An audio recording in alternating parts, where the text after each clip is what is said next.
Joseph de la Capelle, catholique et légitimiste. Nous sommes le 18 mai 2022, c'est la Saint-Éric, roi de Suède, voilà, aujourd'hui. Donc j'ai été à la réunion où le père Lagadec nous a dit qu'il n'y aurait plus la messe à Vienne. C'était très intéressant, il y a une dizaine de jours, les paroissiens ont réagi, et ils ont dit ce qu'ils pensaient, etc. Enfin, c'était très dur.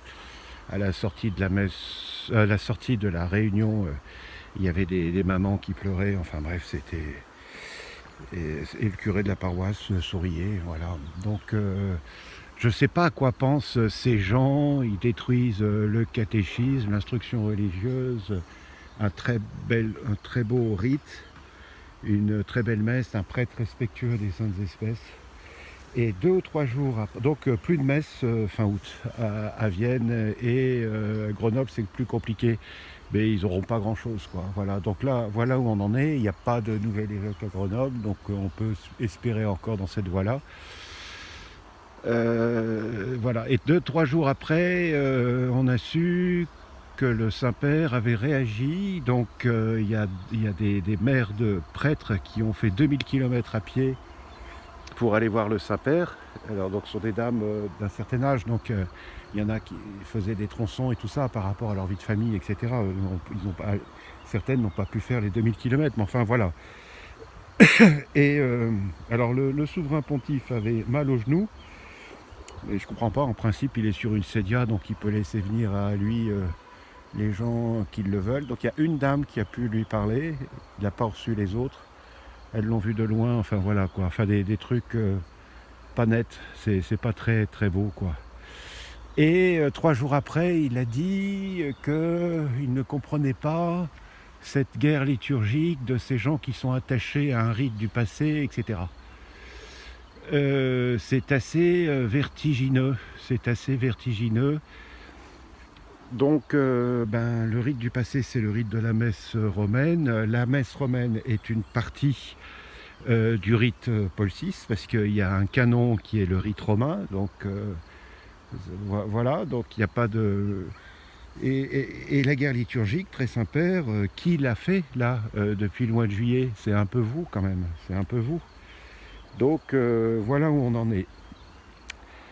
Moi j'ai discuté avec des gens un peu de l'extérieur, des gens qui connaissent cette messe, etc. Et il y a certainement aussi de la jalousie, parce que on est dans quelque chose qui est assez carré, donc on sait où on va, les choses sont assez nettes, tandis que les gens de la messe Paul VI, etc., avec les progressistes, ils ont tout le temps des revendications, etc. Nous, c'est vrai que franchement, l'évêque nous vire depuis 13 ans, je pense pas qu'il y ait beaucoup de paroissiens qui l'aient appelé pour se plaindre des prêtres. Enfin voilà où on en est. Et tout est comme ça, c'est-à-dire qu'on peut se poser énormément de questions. Pourquoi les évêques de France sont soumis à la République, qui est objectivement franc-maçonne. Depuis, Charles X est parti en juillet 1830, il est décédé en 1836, donc l'archevêque de Reims jusqu'en 1836 ne pouvait pas faire grand-chose. Mais en 1836, quand le roi est mort, qu'a fait l'archevêque de Reims? Que font les archevêques de Reims depuis 1836? Le roi est mort, vive le roi. Une des principales charges de l'archevêque de Reims, c'est de sacrer le roi. Alors je reconnais peut-être que sous Louis-Philippe, c'était pas évident. Louis-Philippe, c'est donc la monarchie de Juillet. Hein. Pour faire court, l'orléanisme, c'est le trône associé à la franc-maçonnerie et à la finance internationale de l'étranger, quoi. Voilà. C'est ça l'orléanisme. Donc ça, c'était la monarchie de Juillet. Et depuis, il y a eu des périodes plus calmes, il y a eu des périodes plus troubles politiquement, où il y aurait pu y avoir une intervention de Monseigneur l'archevêque. Et voilà, personne aujourd'hui. Il y a eu autrefois un évêque, l'évêque du Puy-en-Velay, Monseigneur Brincard, était légitimiste, il l'avait dit une fois ou deux, mais bon, il est décédé, voilà. On est soumis, la France, l'Église française officielle, quoi, est soumise à la République, qui est elle-même soumise à la franc-maçonnerie. Et donc la République aujourd'hui est profondément anti-catholique et anti-royale surtout. Donc anti-peuple quoi, hein, anti-peuple, voilà.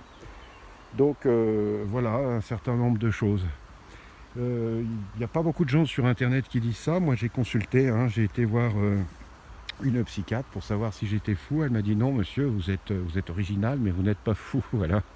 Je voulais rassurer nos amis. Donc écoutez, je ne sais pas quoi vous dire. Union de prière et puis j'espère que ça va bien se passer là sur Vienne avec le nouvel évêque de Grenoble. On ne sait pas quand est-ce qu'il va arriver.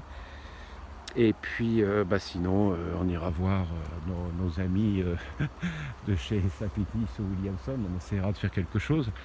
Voilà, et enfin tout ça c'est très triste, on devrait être la prunelle de leurs yeux, les évêques devraient être super gentils avec nous, en plus on les ennuie jamais. Il y avait un évêché à Lyon dont je tairai le nom, et l'évêque s'entendait très bien avec le supérieur local de la fraternité Saint-Pierre, et il disait si toutes mes paroisses étaient comme les vôtres, ça serait merveilleux, j'ai jamais de soucis, jamais de soucis. Il n'y a jamais de paroissiens qui m'appellent pour se plaindre du curé. Voilà. Donc à très bientôt à tous, que Dieu vous garde. Sainte Thérèse de l'Enfant Jésus, Sainte Jeanne d'Arc, priez pour nous. Sainte Notre-Dame de France, Notre-Dame de Boulogne, priez pour nous.